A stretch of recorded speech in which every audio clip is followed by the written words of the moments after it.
to a special edition of the Darden Admissions Podcast. I'm your host, Brett Twitty, and you are listening to a new episode. So on this episode of the podcast, I'm excited to share my recent conversation with three of my admissions colleagues, Christian West, Katie Yielding, and Whitney Kessner.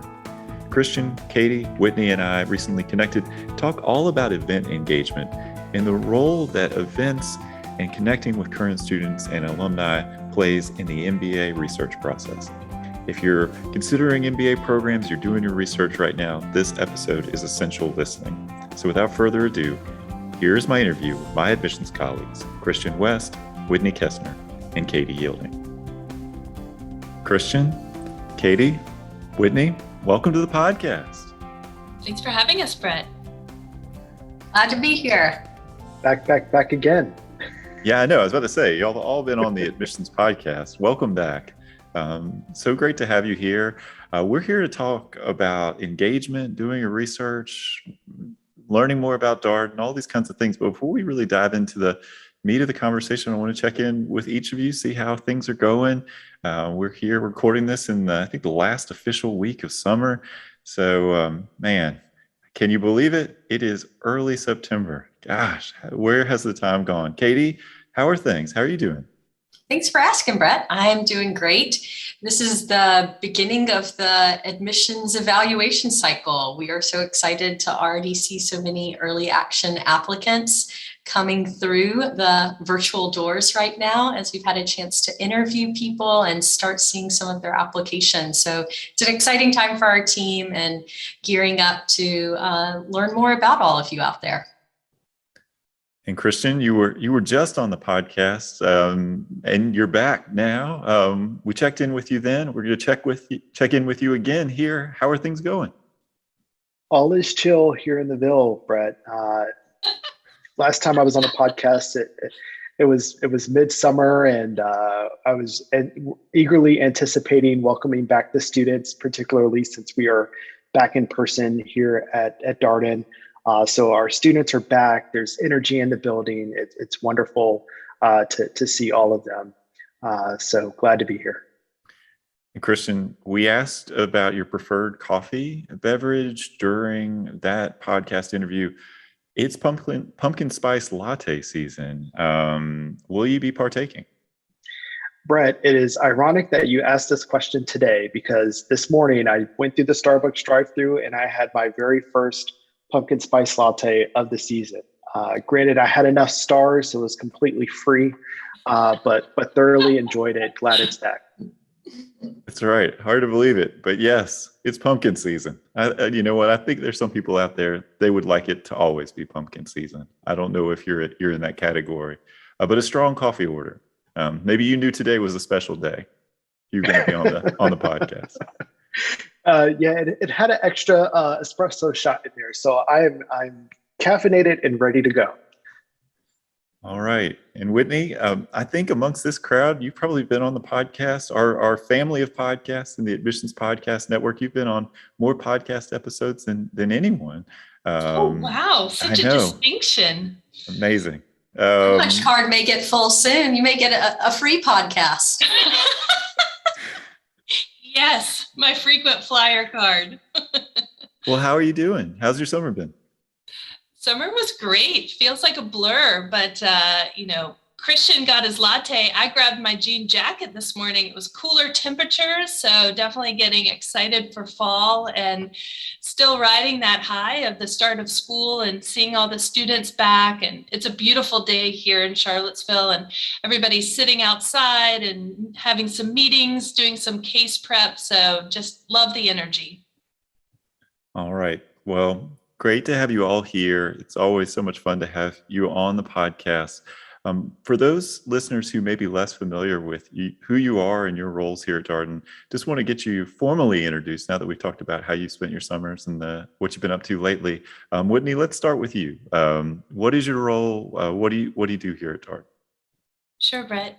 So Senior Director of Admissions here at Darden, entering into my 15th admissions cycle, and have the pleasure of working with prospective students in all of our degree programs. I work most closely with our full-time MBAs, but also help you out with working professionals. And we have a partnership with the McIntyre School of Commerce and recruit for the Masters in Business Analytics. So pretty fun to engage with so many different prospective students across the portfolio of our degree programs. All right. And Christian West, what's your role? Thanks, Brett. I serve as one of the senior directors of admissions as well, and I work most closely with all of our diversity, equity, and inclusion efforts. So that it means I get to work with this wonderful DEI team that we have here in the admissions office. Our future year scholars, our director of women's recruiting, our director of international recruitment, and then also directly manage a lot of our external partnerships with organizations like MLT, Consortium, and Forte. All right. And last but not least, Katie, your role here at Darden, how long have you been here? I'm entering my 9th year right now. Time flies when you're having fun. I serve as a director of admission here on the team, working most closely with our full-time program, and then also have the opportunity to work with several of our student groups who are involved in admissions efforts as well.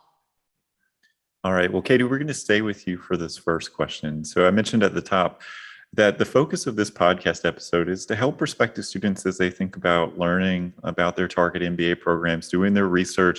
We're in this mode with the pandemic where things are more virtual right now. Students may be wondering, gosh, how can I get a feel for the community, for the places where I may be living and learning as an MBA student? So how do you encourage candidates to think about leveraging events in their MBA journey?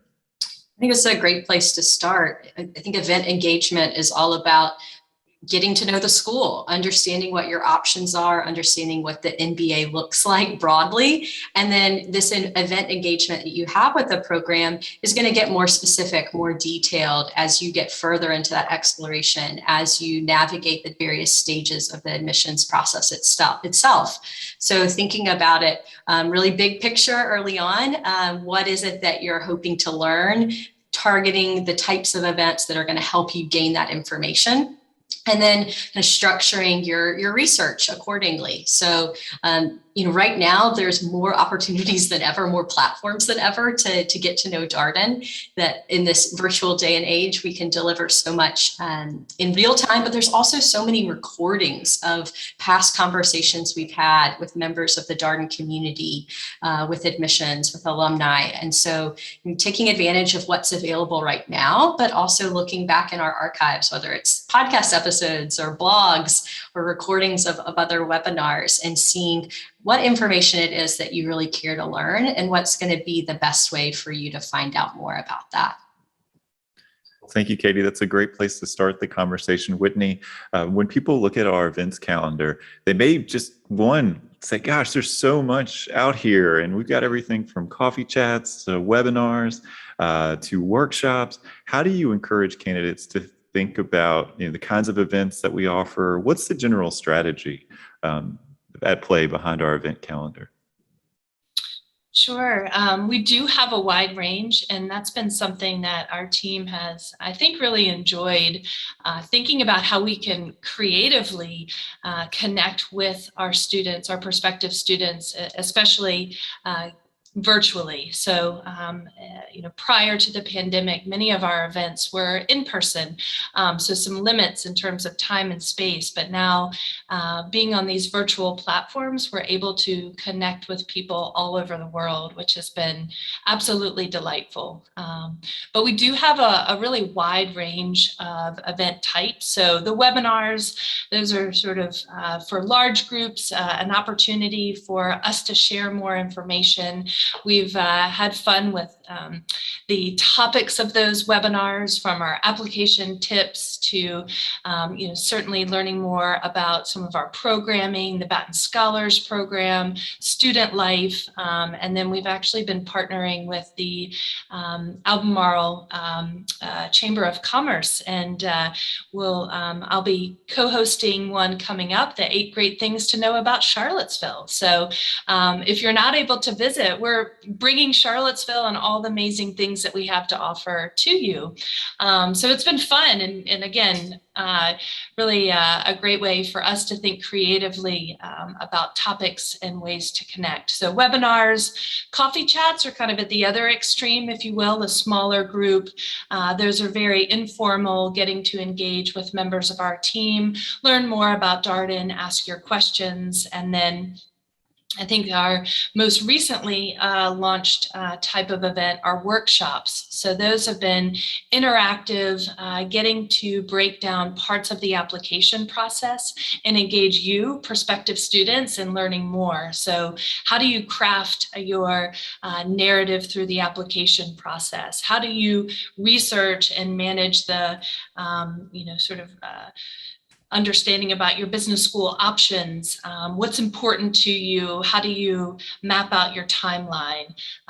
Just recently we hosted one where putting the prospective students in our shoes and allowing them to be admissions committee, if you will, and working through some hypothetical candidates and things to be thinking about. So those have been great. And I think it's really a wonderful flavor of the Darden experience. We teach and learn through the CASE method, which is high engagement, discussion-based learning. So workshops feel like we're riffing on that. Obviously, so many different events to kind of meet people where they are in this process. If you're at that highest level, just looking to get more information, maybe a webinar. If you're working on your application, kind of want to drill down into a part of the application process, maybe a workshop, something like that, coffee chat, a chance to make a more personal connection. Christian, we're in this year where things will continue to be mostly virtual with the pandemic, and wondered if you had some thoughts, something that you would want to share with our listeners as to why we continue to have this mostly virtual event lineup, the things that you see as the benefits. I think sometimes people talk about, gosh, the events are going to be mostly virtual, but there are real benefits to virtual events too. And so I wonder what you would share with our listeners here. Yeah, Brett, most of our events are continuing to be virtual for two reasons. First, as you mentioned, to be responsive to the changing dynamics of the global health pandemic. While we have returned fully to in-person classes here in Charlottesville, we've done so with some precautionary measures in place. And there are changing dynamics here, and we're prepared to be responsive, if anything takes place to ensure that the health of our students, our faculty, and staff. So that's one of the reasons why all of our events are still virtual. The other aspect of that is access. Last year, one of the unique opportunities that we really leveraged is by providing all of these virtual opportunities, we saw students engaging with us very different ways. We have a global program here at Darden across all formats, and students are coming to us from anywhere and everywhere around the globe. So by having these virtual events, they can come to us wherever they are. So it's wonderful to host a session and say good morning, good evening, and good night to some of our attendees, because they are coming to us from around the world in different respective time zones. It's also more efficient for our prospective students to engage with us. They can hop on a coffee chat during their lunch break at work. They can, pop on a webinar while they're still at home taking care of their families. So it just provides us a platform for students to engage in with us and manage whatever responsibilities they still have going on their daily lives. The thing that I think about a lot is how expensive it can be to research programs. And, if you've got an internet connection, you're able to log on, you can engage with an MBA program in this more virtual environment. So there's this incredible accessibility that comes with a platform. And I would say one of the things that's been really great, and this is for this group generally, I'm interested in your thoughts on this. I mean, certainly for me, over the past 18 months, I've been amazed by how you can still get to know people and kind of build a personal connection in this more virtual medium. Katie, any thoughts along those lines? I mean, I think as mentioned earlier, we were really heavy in person, and now we're mostly virtual, but yet it's been such a positive experience. Yeah, I think we've all been pleased to see that across a lot of different industries, that there's still ways to connect. And, in some ways we've been able to better deliver this information, as Christian said, to a much wider audience than ever before. And so, we're hopeful that elements of that are going to be part of our new normal as we move forward too. Whitney, anything you'd like to add here? Yeah, I think with, sort of the virtual, it does, we're learning different ways to interact with people. And so at times needing to be a little bit more proactive in terms of trying to find common ground, connecting. And so I think that's been neat to experience. I think the volume of events that we've been doing, we've been able to interact with people perhaps more than once. Getting back to the workshops, it's been fun to see candidates join us for a couple of those. And so getting to know them a little bit more through the process. So I've enjoyed that. Well, great. Well, we did say that the events will be mostly virtual. Now, we are planning, at least for the early fall here, to have some in-person tours. And Katie, I want to give you a chance to talk a little bit about these small group tours that we'll be offering in Charlottesville for prospective students. What would you share about this event opportunity? Well, this is us tiptoeing back into the waters of some in-person activity. And as much as we have enjoyed in all of these virtual events, I think we're also seeing that there may be safe ways to now gather in small groups here at Darden. With the launch of this new school year, it's been very successful in terms of keeping everyone safe. And so admissions would like to open the doors to some small visits in September. These would be primarily for people who may already find themselves in this region or traveling to this area. We want to keep in mind that, the situation could change at any time. We wouldn't want people to, overextend their resources for a visit. And so, please keep in mind that if you do choose to register for one of these, we would be delighted to see you, but it is in no way required of any applicant, or in no way will be a part of our evaluation process. It's purely an opportunity for you to get to see these beautiful grounds, to meet a few of our students, and to chat with our team for a few hours. These will be fairly brief in nature, a chance to walk around, see things, and then we'll have a small lunch together. For those who may be wondering, what this is going to look like in person, we're going to try to keep as much of the time together outdoors as possible, including the meal. All right, so small group tours on the horizon for September. Christian, there probably a number of listeners listening to this episode right now saying, well, I don't think I'm going to be able to visit. How can I continue to learn about Charlottesville? Whitney had mentioned the 8 great things about Charlottesville webinar. There are more than 8 great things, just to be clear. True, very true. But wondering how someone can get a feel for what it's like to live and learn here. That's always a question for our prospective students who may be less familiar with Charlottesville, Virginia.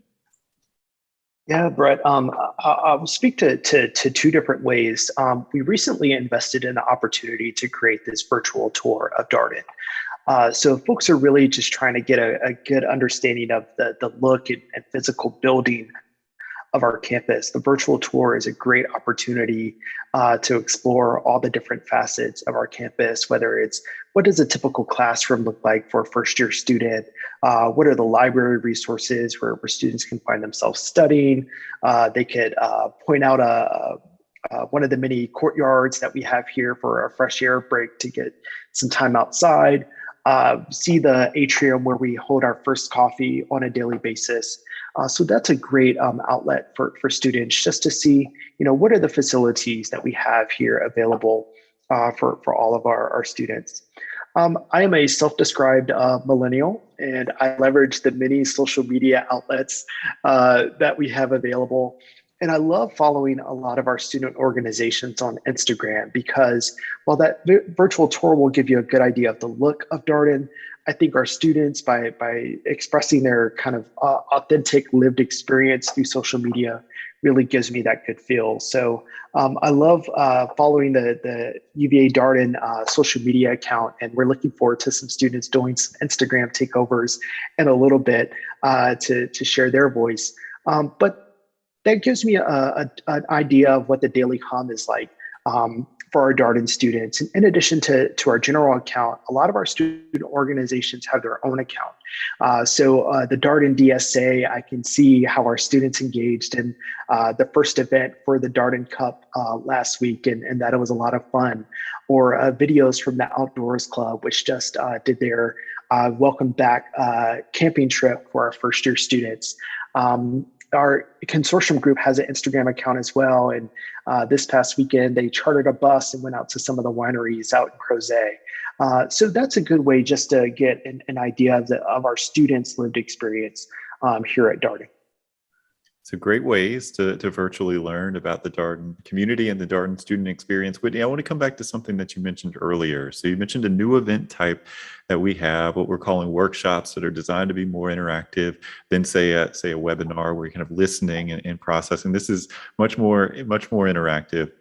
I'm wondering what advice you would give a prospective student kind of listening to this and saying, all right, there are all these ways to virtually engage. When should someone think about a workshop? When's the right time to start attending a workshop or two? Yeah, great question. Most of the people that we've been engaging with through the workshop are right sort of in the thick of the application process, sort of towards the beginning and starting their application. So as we're coming up on that early action deadline, and soon we'll have round one with Darden and the consortium in October, we're engaging with a lot of those candidates who are really thinking about how to put their best foot forward in the application. I think they've been so valuable because they're able to hear from admissions, yes, but we're putting them into breakout groups. They're getting to meet each other. I think they're sharing a lot of ideas, best practices. We've met some people who are very organized and structured and how they're conducting their research. So they've been sharing some tips. I think we've encouraged candidates to think very objectively about their application. I think it's been so neat to hear how students or prospective students have really picked up on some interesting insights and shared that amongst each other. So I think it's really making this process more accessible, helping sort of demystify perhaps some of the elements of it. We talk so much about it being a holistic admissions process. What does that mean? And why do we approach the application in this way from an admissions standpoint? So, so far it's been people who are, beginning and working on an application, but we do anticipate continuing to host these through the fall. And I think, always a good time to engage. Yeah, it's been great to look at the survey feedback from the sessions. So much of the feedback is, we love the breakout rooms. We love meeting each other and making those connections. Because I think, you're looking for community in a few different ways as a prospective student, right? To Christian's points earlier, you want to get a feel for the Darden community, communities at the MBA programs you're considering, but it's also to meet people. It's always so nice to meet people who are along this journey too, and kind of thinking about MBA programs. And the workshops have been great for facilitating that kind of interaction, just like the coffee chats also have that component too, where you might have a chance to meet a fellow prospective student or two. So Katie, kind of picking up on what Christian shared earlier, maybe taking a little bit broader lens, kind of moving out into the Charlottesville community. How can someone get a feel for Charlottesville, what it's like to live in Charlottesville, what things there are to do in this more virtual environment? What would you highlight for that person? And for our Darden students, it's important to remember that they're not just joining Darden. Their time's not going to only be spent on Darden grounds, but they're a part of this broader University of Virginia and the Charlottesville community. And so spending some time exploring what that may be like, what the offerings are. And there's always so much going on at UVA. And then Charlottesville's a really funky, delightful, relaxed type of place to spend a few years or maybe more. I'm always so delighted by all of the students who end up coming back here frequently as their alums, for whether it's recruiting events or weddings or just to bring their family back to see it, that it's a place that tends to draw them back again. So as a prospective student who's just starting to learn about it, I agree with Christian. I think social media can be a wonderful way to see what Darden students or others are up to in this area. So follow some of those accounts of what Darden's doing and get a sense for that. And then just more broadly, check out all the different types of art and music and outdoors activities that are available here. Those tend to be the things that our students are drawn to as well. There's so much accessible within just a few minutes of where we are that make it a really fun place to live for whether it's 2 years or much longer. So many good points there. I think the great thing about Charlottesville is it's an integral part of the experience that people have as a student here. It creates this opportunity for Darden and the community at Darden really kind of be not just an academic hub, but also a social hub for students during their time in the program. And it's the thing that we get so many questions about. But to your point, and when people are doing the research, what's it like to live there? And then they matriculate, they come, and next thing you know, they're back for a one-year reunion. They're back all the time to recruit. It's something that people really come to value and cherish over the course of their time in the MBA program. So, Christian, I want to kind of transition our conversation to maybe some tips beyond just the research phase, but that kind of relate to questions that we get from prospective students around event attendance and engagement. So the first one, people may be listening and like, all right, well, you got a lot of events on the website. I'm doing my research. What's the right number of events? Is there such thing as like too many events or like not enough events? What's the optimal number here? Yeah, Brett. So I think the first question prospective students should ask themselves is, what type of information do I need in order to make an informed decision on if to apply and then where to attend? And then based upon their answer to that question, in what format is it best for me to get that information? Because it might not be through attending an event. There's a wealth of resources out there, whether it's our social media accounts, our website, our Discover Darden blog, videos on YouTube, where students can really get context for what the Darden experience is. And that might not be through an event. For example, when I first came to Darden, I feel like I read every article on the Discover Darden blog for the past couple of years. And that really gave me some insight to what the student experience is here, how we approach our admission evaluation, what factors are important to students when they're considering an MBA process. But when it comes to events, I think they have to also ask the question of, okay, what format would be best to get this information? If, as we mentioned, if they're in the thick of the application phase and they want some tips on fine-tuning their application, those workshops would be the best format. If they're just generally trying to get information on Darden and that they're at the beginning of their MBA exploration process, maybe a webinar would be a more appropriate format.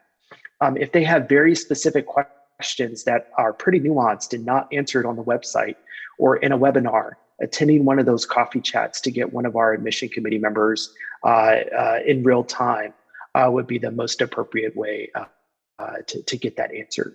And then when it comes to the number of events, I think students really need to think about their managing their own time. While I hope we are the number one school of choice for all of our prospective students, I recognize that there might be a wide variety of schools that they're applying to.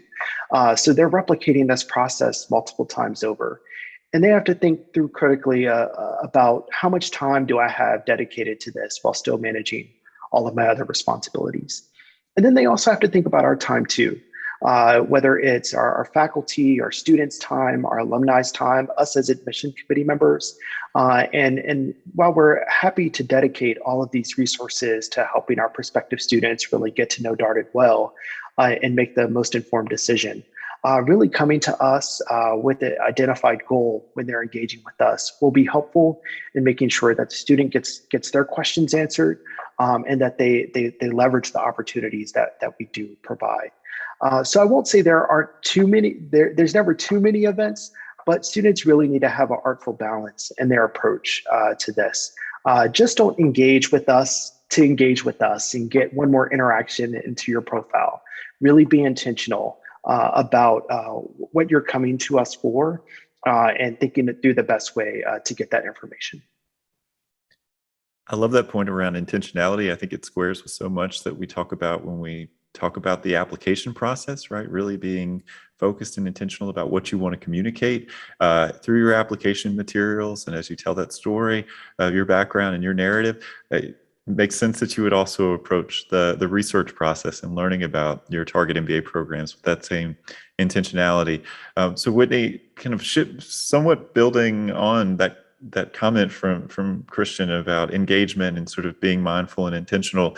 Another question that we often will get around event attendance is, does event attendance play a role in admissions decisions? So what say you, Whitney Kestner? Generally, no. However, we definitely, as you're going through this process and engaging in events, we have access to that information as to events that you've signed up for and you've registered for. But for the most part, that's just helpful directional information for us to know that you're taking advantage, that you're leveraging these resources that we're making available. But not all the ways, not all the resources that we have are something that you would sign up for. So Christian talked about reading the Discover Darden blog, so we recognize you're going to be gathering information in many different ways. Event attendance is something that we have access to. Again, it can be helpful and directional. I'd say, generally at the extremes, if we see somebody signing up for a whole host of events but never attending, that can send a signal as to their sort of interest and sort of mindfulness about the time and the resources available. And if somebody's hasn't yet been able to engage with any of our events, that may catch our attention too. We may see that as, okay, we have more opportunities to help them learn about Darden. So we see this is a long process, as I'm sure everyone going through it now can very much relate to and attest to. There are different phases through this process of doing your initial research, working and then submitting your application, potentially interviewing with the schools to which you've applied, hopefully being offered admission and then getting to make a decision about where you choose to matriculate. So there's I think the expectation is that hopefully you're going to be learning about and engaging with members of these communities throughout this full process.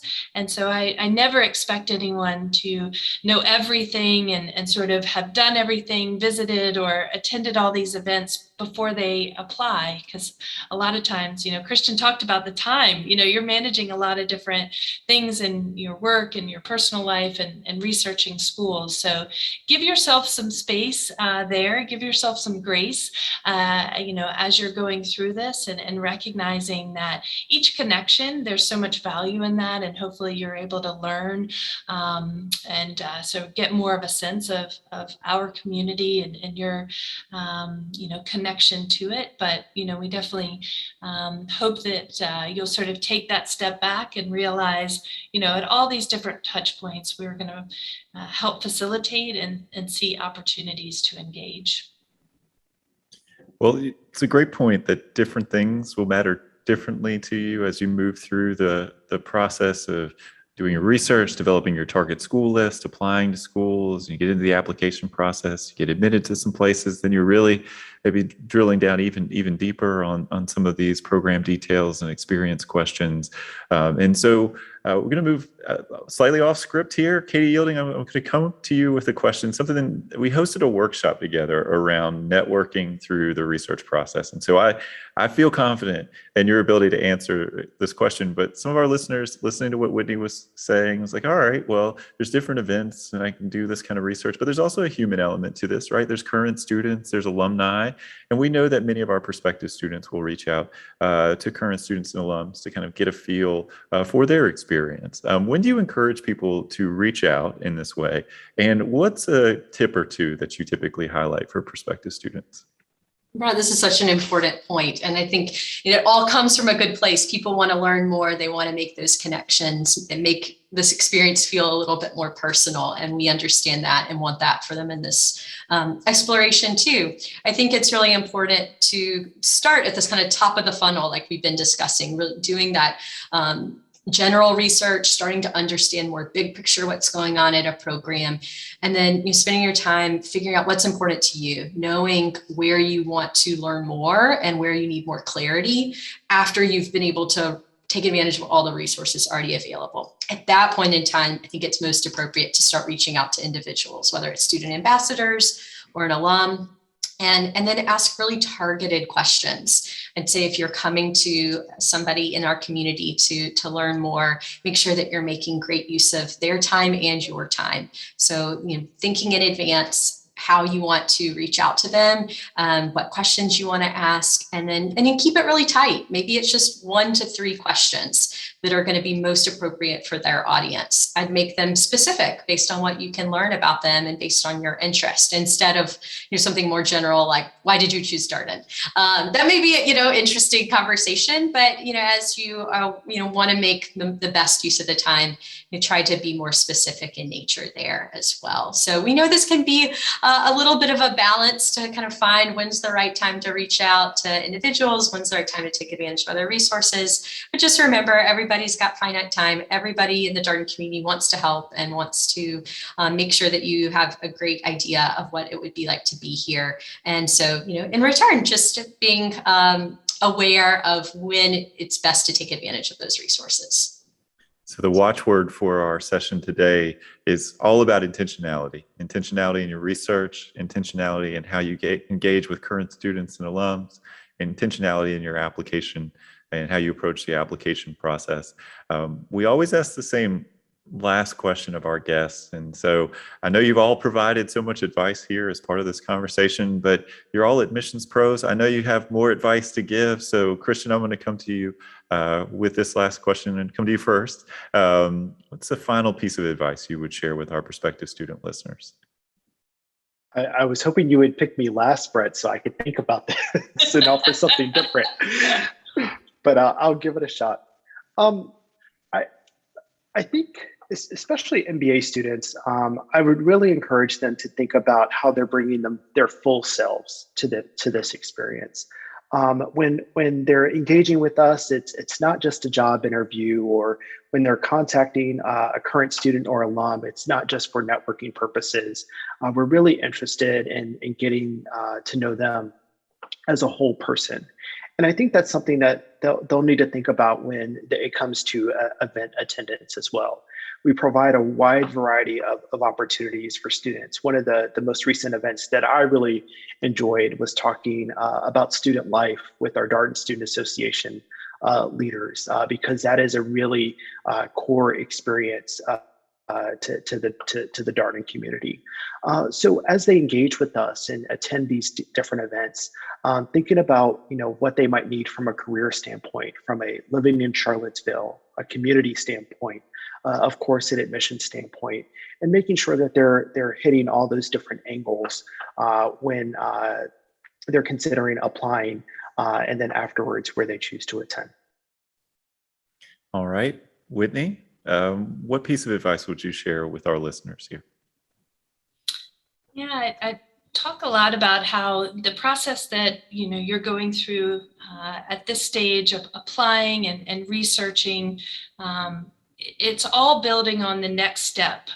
So it's laying a great foundation. These connections that you may be talking to students or to members of our team, those are ways that this networking, these building connections, asking information, being open to learning about new experiences and that person's experiences.